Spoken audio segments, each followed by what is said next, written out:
Quem tira as nossas dúvidas sobre o assunto é a fonoaudióloga sanitarista Ana Cecília Dias. Tudo bem? Bem-vinda. Obrigada. Bom dia ao nosso programa Manhã Lab. É a primeira vez sua, né, aqui no programa. Então vamos bater um papo sobre esse freio lingual curto, que vem a ser a língua presa, não é? Sim, o que as pessoas, né, sempre chamavam de língua presa e agora vem mais à tona, né, com um termo mais correto e até já tem modificado para frenolo-lingual. Frenolo-lingual. Isso. Mas o bebê já nasce assim? A criança já nasce com esse freio? Esse é um tecido que deveria ter sido absorvido durante a gestação e aí a criança nasce e o freio continua encurtado. Ali está uma pelinha sobrando, né, para ficar mais fácil de entender. Então essa pelinha aí é que faz com que essa língua não tenha um movimento tanto para frente ou para cima, de uma forma mais livre. Tá, como que a gente detecta no bebê quando ele pode ter? Como que faz? Dá para detectar ou precisa de um fonoaudiólogo? Como que é? Na verdade, assim, todo mundo olha e vê, olha, acho que esse freio está encurtado. Vê Sim, mesmo? sim, quando você levanta a língua, né, assim, ó, cola inteira. Tá. Mostra aqui ela, Jay. Né? Então tem uma pelinha embaixo da língua que é o que faz... Tá certa? Não. Cola ela inteirinha na língua como se fosse fazer o estalo. Isso aí, isso. Esse freio, essa pele que fica é o freio lingual. Né? Então, Então eu tenho freio lingual? Todo mundo tem freio. Todo mundo tem freio. O problema é o curto. Isso, o problema é quando ele está numa posição que possa dificultar a movimentação dessa língua. Tá. A gente tem imagens disso aí? Então vamos colocar as imagens para as pessoas entenderem melhor, porque não dá para ver direito quando a gente faz, né? Me explica esse modelo que você trouxe aqui. Então esse aqui é um material retirado da revista do Cefac, que é uma revista própria da fonoaudiologia, né? Então a gente vai ver lá o primeiro e o segundo freno alterados, tá? Então ele tá bem na pontinha da língua, né? E o primeiro lá tá bem posicionado à frente, muito próximo da gengiva ali, né? Da gengiva inferior, tá? O segundo tá um pouquinho mais para trás, mas traz essa língua com um movimento mais limitado, né? E aqui embaixo a gente já tem um freio normal. Então, ele tem essa pele em todas elas, só que um mais curto do que o outro. Tá, a primeira... Aí nós temos o primeiro mês, um bebezinho, né, que já não é mais recém-nascido porque já está no primeiro mês, né? Então, primeiro mês, depois o sexto mês da criança e depois com 1 ano, que é quando ali já aparecem os dentinhos e o freio continua lá. Então a mãe deve dar uma olhada para ver se tem ou não, é isso? Sim. Que até antes, 1 mês não vai falar nada, mas você né? Essa é a questão. O freio lingual, ele vai comprometer a parte da fala, onde a gente só vai detectar com 4 anos e meio, 5 anos. Entendi. Né? Então, pode ser que o freio, mesmo encurtado, não comprometa a fala, que vai comprometer na aquisição dos sons do rê e do lê, principalmente no grupo consonantal, que é o pra, o blá. E a criança falou o quê? Em vez de pra? Pra. Pra. Ela não consegue levantar a língua para fazer o som, então o som fica distorcido. Certo. Então, vamos ver o que eu entendi até agora. Todos temos o freio. Quem tem o freio curto é que tem a língua presa. Isso. Certo.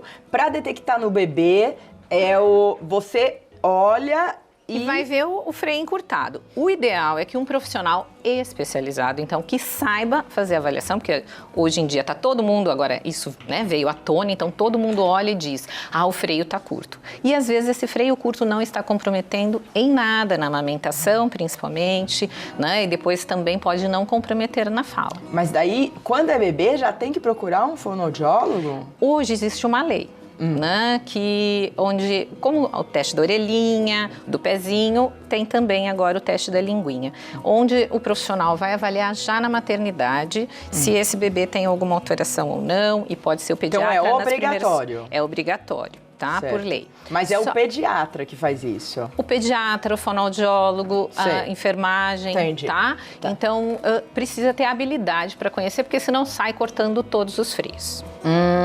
E aí é que está o problema, né? Porque hoje em dia o que está acontecendo com essa vinda dessa lei, começou a se cortar muitos freios sem necessidade. Então, mas por que cortar? Porque se refere a esse freio curto com uma dificuldade na amamentação ou uma possível alteração de fala lá na frente. Entendi. Só que a gente só vai saber isso com 5 anos, então o que você sugere? que isso seja bem avaliado, que quem faça essa avaliação conheça do manejo do aleitamento materno, isso é muito importante, porque às vezes um profissional que não entenda do processo do aleitamento não consegue identificar se realmente a alteração vem em função do freio.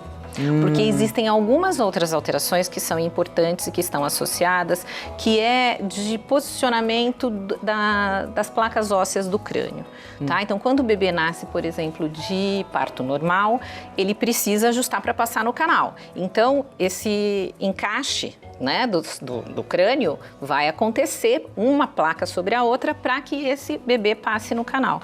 Com isso, você pode ter uma contratura aí no pescoço, nas costas e que vai determinar, às vezes, uma fissura na mama. Então, uma sugestão, não sei se você concorda. Assim que fizer o teste da linguinha, se detectar que tem algum problema, será que não seria bom dar uma checada, uma segunda vez? Sim, exatamente. Antes de se fazer o procedimento. Por quê? Porque muitos sugerem que esse procedimento seja feito na própria maternidade, onde ainda não está estabelecido o aleitamento materno.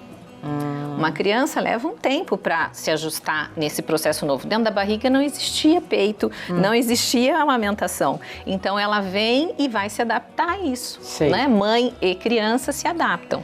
E a língua presa, ela está diretamente ligada a uma amamentação que não seja a amamentação completa ou a amamentação, né? Sem alterações. Né? Porque quando tem curto, o que acontece quando o bebê suga?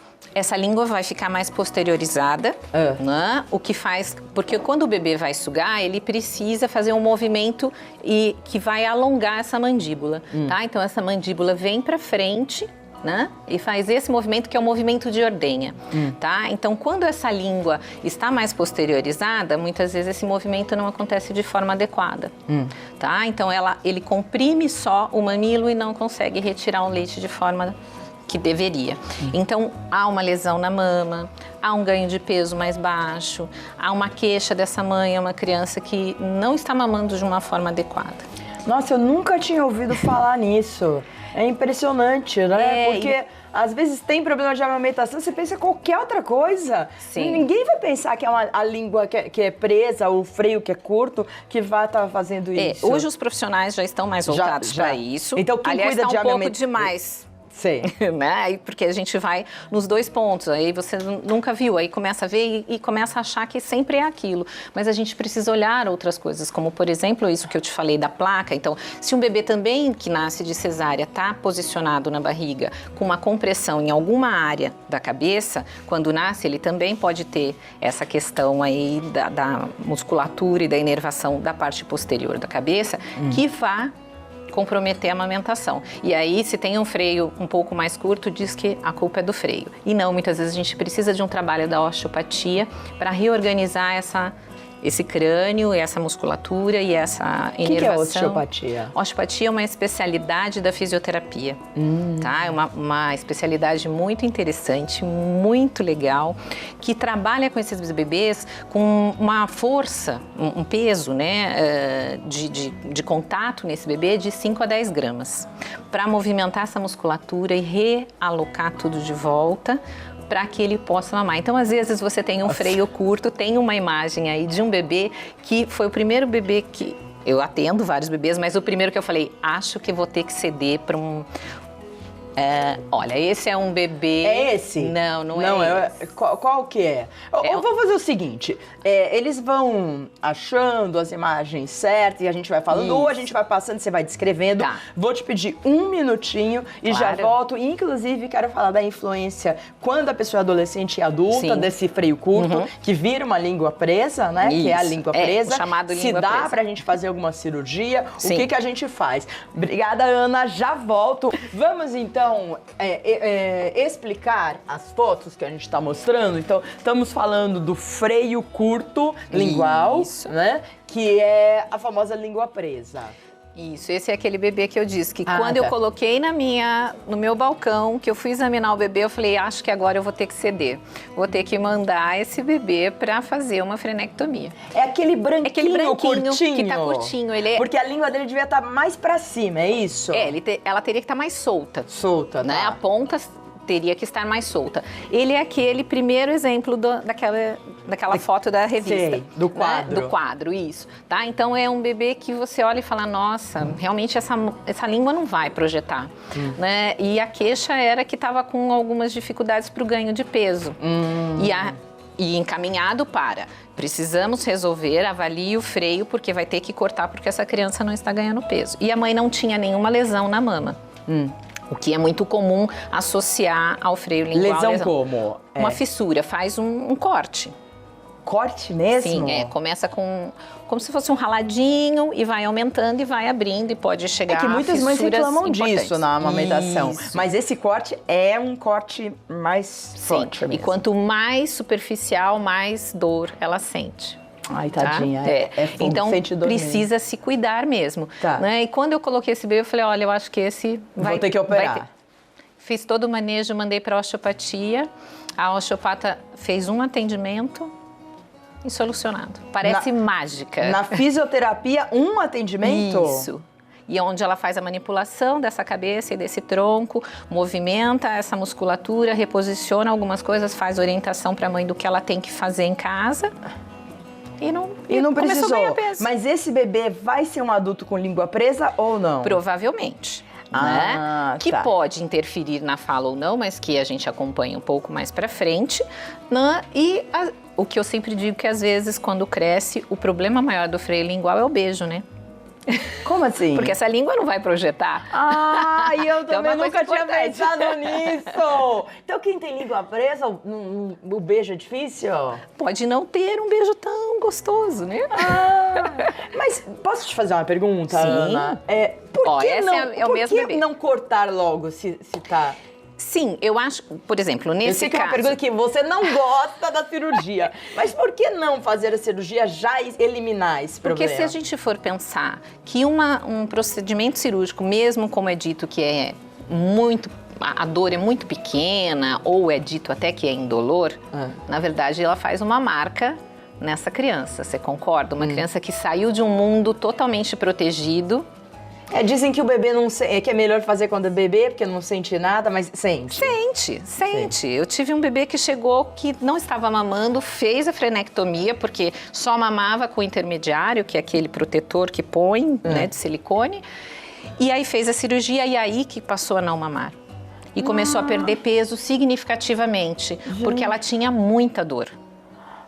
E aí todo o cuidado que você vai tendo que ter até ajustar e fazer esse bebê continuar mamando de uma forma adequada. Então, nessa fase da amamentação, então não é indicado.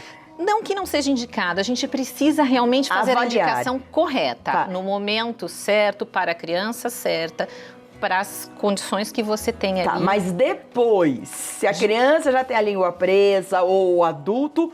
Pode fazer. Indicado a cirurgia. Se aquilo está incomodando se aquilo atrapalha, então, ou autoestima. Exatamente. Tá certo. Né? Então, entendi. Então, o problema é a amamentação, que o bebê pode não receber o leite materno, e isso é muito ruim para a criança. Sim, porque muitas vezes acontece o desmame em função de uma dor. Entendi. Eu já entendi, então. Entendeu? Eu espero que vocês tenham entendido. Eu já perguntei milhões de coisas, desculpa, que eu perguntei todas as minhas dúvidas. Esse bebezinho aqui que a gente tá mostrando. É o mesmo. Só que é o foco da boquinha. Você tá vendo que a língua, ela faz uma canoinha para cima, porque o meio ela não consegue elevar. Então ela eleva a lateral e ela fica presa na pontinha. Entendi. Né? Mas que foi resolvido. E a mãe, eu falei com ela, né, para pedir autorização para expor a imagem. E ela falou para mim, olha, ele está ótimo, continua amando. Que bom, a gente fica tão feliz. Exatamente. Que gracinha. Isso é o melhor retorno que a gente tem do trabalho, né? Onde elas falam, olha, deu tudo certo. E ele continua mamando, né? Então é muito gostoso. Deixa eu ver a próxima. Tem próxima foto? Tem. Olha aí, já estamos colocando a próxima foto. Peraí, eles estão organizando lá. Mas, nossa, Ana, é uma coisa que eu nunca tinha pensado. Assim, a gente vê pessoas com língua presa e tudo, mas não tinha pensado que desde bebê pode nascer, que você tem que fazer toda uma avaliação. Eu acho que nem gestante pensa nisso, né? Acho que o pediatra nem fala também. Olha, hoje elas têm muito acesso à internet, né? Então, sai pesquisando e aí, olha, realmente eu vi que tem que fazer. Então, eles já ficam preocupados querendo até fazer a cirurgia, quando muitas vezes não é necessário. Devagar. Porque mãe é tudo ansiosa. Mãe é pra muito ontem, ansiosa. né? Eu E também leu fui uma mãe tudo lá ansiosa. no Dr. Google, né? E o Dr. Google ensinou tudo direitinho pra ela, O Google né? tem muitas coisas boas, mas tem que fazer a avaliação da onde vem essa informação. Qual é a fonte, né? Esse bebezinho. Esse é um bebê que a gente identifica bem a alteração da cabeça, que eu estava te dizendo. Você tá vendo? Foi um bebê que nasceu de parto normal. Você pode perceber aqui no alto da cabeça que está elevado ali a sutura, né? Então, um osso ainda tá por cima do outro, né? E a gente tem a parte de trás bem, né, bem chanfradinha ali, tá? Então, ali deitado, a gente pode ver que a cabeça tá alongada. Sei, né? mas ele volta. Volta. Até porque quando nasce de parto normal, tem o start para que isso tudo se reorganize. Tá? Então, porque ele passa por esse processo de compressão, né, dentro do canal e depois ele se remodela. Mas às vezes precisa realmente da osteopatia para ajudar. Tá Tá? bom. Então, nesse caso era um bebê que a mama não enchia, porque a mama só vai encher com estímulo. Sim. Né? Então, quanto mais suga, mais produção. Então, a mama não enchia, era um bebê que não estava ganhando peso, já estava com complementação, que a mãe estava muito triste com isso. E foi encaminhada pelo profissional, por um pediatra que trabalha em parceria comigo. E o bebê está mamando, está ótimo. Né? Mas o que você fez, né? Também a fisioterapia? Encaminhei para... Porque aí não sou eu. É a fisioterapeuta quem faz todo esse trabalho da osteopatia, que tem que ter essa especialidade. Não é qualquer fisioterapeuta quem faz. Entendi. Tá? Então, essa formação é uma formação de 5 anos. Entendi. Então, a faculdade de fisioterapia são 5 anos e mais 5 anos de especialização. Né? Então, aí fiz todo o manejo com eles, né? com a mãe e bebê, toda a organização para fazer a estimulação, trazer a língua, porque aí essa língua está posteriorizada, eu preciso anteriorizar. Fazer exercícios para que essa língua venha para frente, junto com o trabalho da osteopatia. Entendi. O bebê, quando ele suga, ele tem que colocar a língua... Ele vai fazer o movimento junto com a mandíbula. Tá, então, a língua acompanha o movimento. Então, muitas vezes o bebê, por exemplo, tem um movimento, mas é pequeno porque essa mandíbula não está indo para frente. Né? O que a gente chama de excursionamento da mandíbula. E ele não pode nem falar, tadinho. Exatamente. Daí e ele fica chora. lá sugando só no movimento de sobe e desce, né? Que é o movimento chaneira. E aí ele só toca em alguns pontos da mama que não faz uma ordenha. Só é como se apertasse uma mangueira e aí sai o que está ali. Ele não consegue fazer a retirada adequada do leite, né, da quantidade que ele precisa. A gente tem uma dúvida, mandaram aqui o WhatsApp, eu nem chamei e aí já mandaram. Ótimo, mandem sempre. Sandra, bom dia. Já vi mães que acham bonitinhos seus filhos com língua presa e por isso não tratam. Depois de adultos, pode cortar? Sou do Rio de Janeiro. Ana. Pode cortar. É que ela fala, pode cortar, ai meu Deus, né? Ai, né? Então, realmente, porque assim, às vezes as pessoas acham, troca na fala, bonitinho, a criança, tá diferente, é o Cebolinha, e acha que tudo bem. Hoje a gente tem, né, a história do bullying, né, que muitas vezes vai trazer essa troca, essa alteração na fala e vai trazer outras questões emocionais para essa criança ou até para o adulto, mas que em qualquer fase da vida ele pode fazer. É um procedimento um pouco diferente, porque aí vai precisar da anestesia e tal. Mas é uma coisa mais direcionada que realmente para aquela dificuldade que está acontecendo. O indicado com a avaliação correta é depois de amamentação. Estabelecer a amamentação. Uns 4, 5 anos, né? Já... Às vezes vai ser antes, vai ser até bebê. Tá? Mas não bebê... Não recém-nascido de imediato, porque precisa estabelecer. Estabeleceu a amamentação, continua tendo problemas, já fez todo esse olhar aí ampliado, né, das áreas que vão trabalhar em conjunto, não solucionou, e aí a gente vai pensar realmente nessa possibilidade. Então não é que assim, eu realmente nunca tive nenhum paciente que eu precisei mandar cortar, mas pode ser que não chegou para mim aquele que realmente precisava. Fez todo o manejo. Mas existem crianças que precisam realmente, né? E aí caminha bem e depois toca a vida. Outros que vão precisar mais para uma nova avaliação mais para frente para identificar se tem essa alteração na fala mesmo ou não. Tem mais uma pergunta, Ana. A Rosiane de Cássia Pereira, ela é de Mogi Guaçu, São Paulo. Meu nome é Rosiane, minha filha teve o freio cortado já na maternidade, antes mesmo da primeira mamada.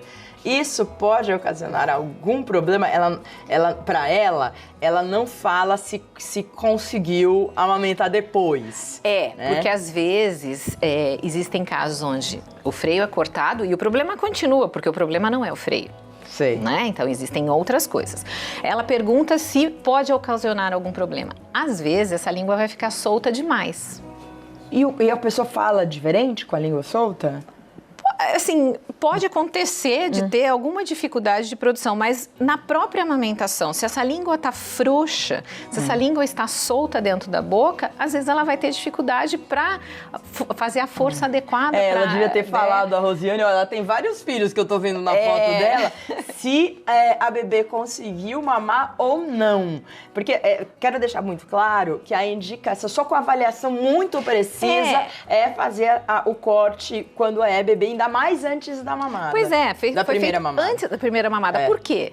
Porque estava curto. Mas vai ter problema? Porque aquele bebezinho que estava super curtinho não teve problema nenhum com a amamentação. O ganho de peso não estava tão adequado, mas a gente ajustou e foi tudo bem. E a mãe nunca teve nenhuma lesão na mama. Entendi. Pode ser até ser que ela tenha conseguido amamentar. Sim. Mas, geralmente, depois do corte... porque vai amamentar. E, assim, o bebê acaba de cortar e já é colocado no peito. Só que alguns com mais dor, outros com menos dor. Um que realmente teria alguma dificuldade e outro que poderia não ter.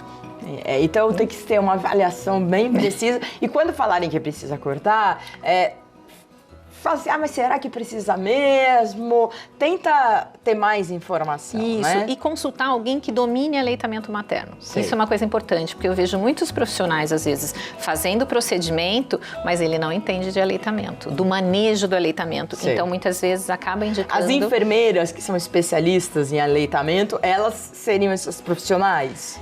A gente tem vários profissionais, pediatras, fonoaudiólogos, enfermeiros, tem doulas que conhecem já bastante do aleitamento, consultores em aleitamento materno, os consultores certificados, que como eu sou e outras pessoas aqui no Brasil, a gente ainda tem poucos consultores certificados.